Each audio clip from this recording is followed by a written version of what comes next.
Hey, it's Chris, Liege Games. Let's do this. So, what do you need to know? Coming out this week, May 10-ish through 12-ish of the crowdfunding upcoming games. Interesting start to the month. Definitely a few topics I'm going to touch on as well going forward, between Euthia canceling and Simon shipping thing. I'm going to have at least one or two videos out this coming week talking about those things and my thoughts on them and where they sort of impact the rest of the hobby scene. Apart from that, Patreon, you guys are doing awesome, killing it. And that's all I got. Help me subscribe. Don't let Quack and Co. Overtake me as a channel as a whole.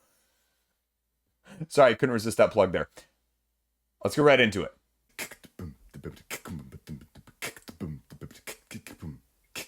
First up, launching on the 10th, probably the biggest one of the week, not only name-wise, but also funding-wise. If you're one of those people that does over-under predictions with me every single week, all three of you.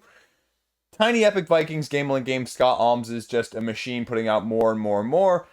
It's Tiny Epic Blood Rage, essentially, if you will. Now, again, there's obviously going to be some nuance and some difference there. It's going to have drafting, it's going to have area control, but it's going to have a little bit of set collection too. Apart from that, there's not really a whole lot of info about what the game is actually going to entail and what all is going to be included. Now, obviously, on the follow-up from Tiny Epic Dungeons, we're going to see how this fares. And we're going to see, again, how many exclusives, how many little expansions that are thrown along with it. Because by the time these pledges usually end, especially with a deluxeification or two and a playmat or two, you're talking upwards of about $100 usually with these. So again, usually the base plus an expansion will cost you 40 or 50. But again, how many exclusives are going to be in those stretch goals or those unlocks as well? So we'll just kind of have to wait and see. And again, the head-to-head comparison is obviously going to be the other area control games that are of a larger size and scope. We'll have to see when it launches on the 10th. Next, we have Trailblazer, the John Muir Trail. Now, this is an interesting combination as you explore mountains in Northern California. I think they're in Northern California. We'll go with it for the sake of the video. But there's going to be a mishmash of worker placement, set collection, as well as instant point victory conditions as you're going through this 12-day and 12-night trek. You will be having to deal with weather as well as exploring locations and dealing with events along the way. It goes to say full-blown Euro mechanism, and again, this graphical design is relatively elegant. And we're seeing another nature-themed game with a little bit of animal addition right there as well. So this definitely has some legs to stand on. Now, 1 to 4 player game, we'll see how the interaction moves and works. But it's very interesting in that aspect. This is also launching on the 10th.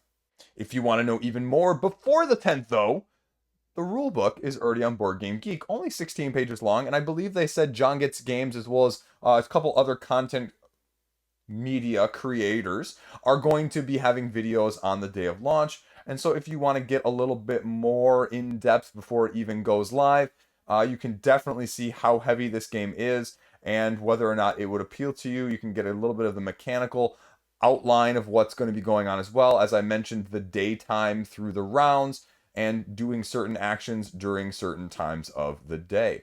Again, going to be a little bit of a heavier game than I would have initially expected just by the description alone, but I don't say that as a bad thing, actually. I say that as this kind of looks like something different, even though it's utilizing a theme that we have seen quite a bit over the last year or two. So I definitely would say check this out. This is probably your sleeper pick of the week right now when it launches. Also launching on the 11th, we have Sare, which is another Egyptian-themed game. Apparently, that's the trend of the month right now. Now, this is sort of a resource management, press your luck-esque game based just on the Board Game Geek description alone. There's not a lot of information, though. It's 2 to 4 players, and you're going to have your own resources, construction site, and workers who need to be incited, workers, to work better than the others. Revolts could paralyze your plans. You can choose to push your workers beyond their limits to accumulate resources and erect new buildings, but you're going to get various advantages. What do those advantages look like? What do the rules look like? Again, there's not really any info on Board Game Geek, so you're just going to have to wait along with me unless someone finds it on YouTube beforehand.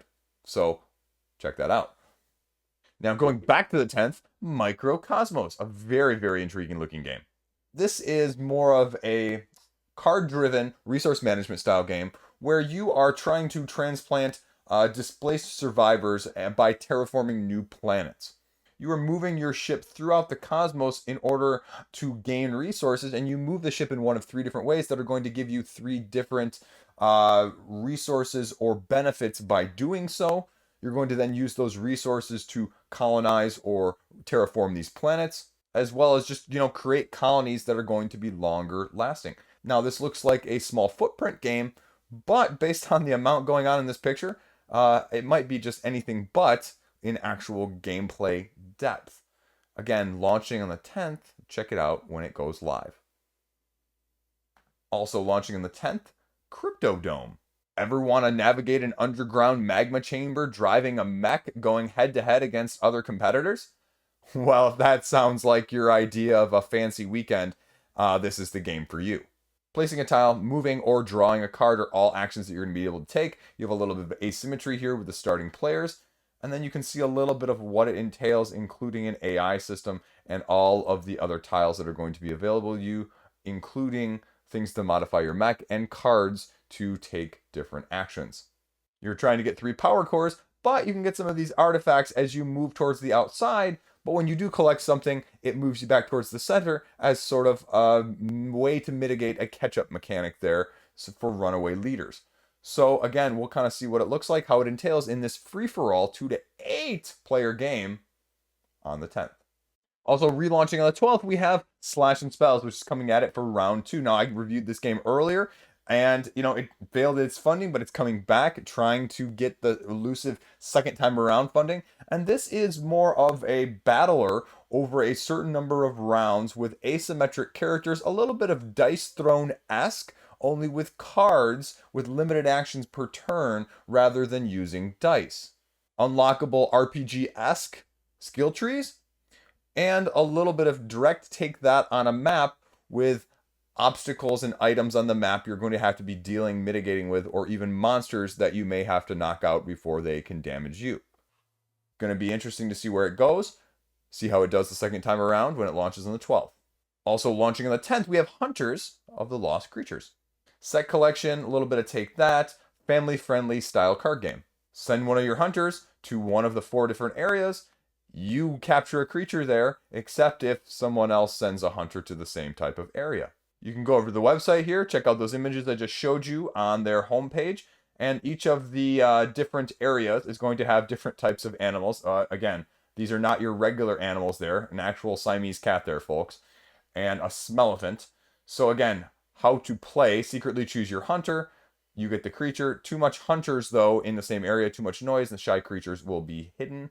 And then you can kind of see how you want to do this. I mean, it's relatively straightforward. Now, the only question is, what's the end point in this game? Let's check. Well, here we go, actually. When you get down to your own park that you're creating, there appear to be some take that cards. Things that you can do like catching trolls, releasing tornadoes, or recruiting thieves to steal creatures from your competitors. Actual catapult there. And so, okay, great. Scoring points for your creatures. Bonus if you have the same groupings. And, I mean, this looks like a really good light filler. Yeah, interesting. Doesn't say what the end game is, but I think this one's worth a look.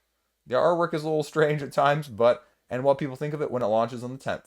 So let's go over to this week's, or last week's predictions, coming back this week to see how I did. Well, I'll tell you right now, I go it's 2 for 5. I said raw over or under 200,000. I said under. It's killing it. It's at almost $250,000. It's a great game. Whether or not you want it deluxe is more of the issue, but you can finally get it in your collection. Dark Quarter, I said over or under $1 million. I said under. Well, I got that wrong. It broke €1 million, so well over $1 million there. I said Euthia, over or under 400,000. I said under. I was wrong, 500,000, but canceled. Is that a push? I don't really know. We'll talk about that in a minute. We'll come back to it. And then I said Anastyr versus the Great Wall. Anastyr wins.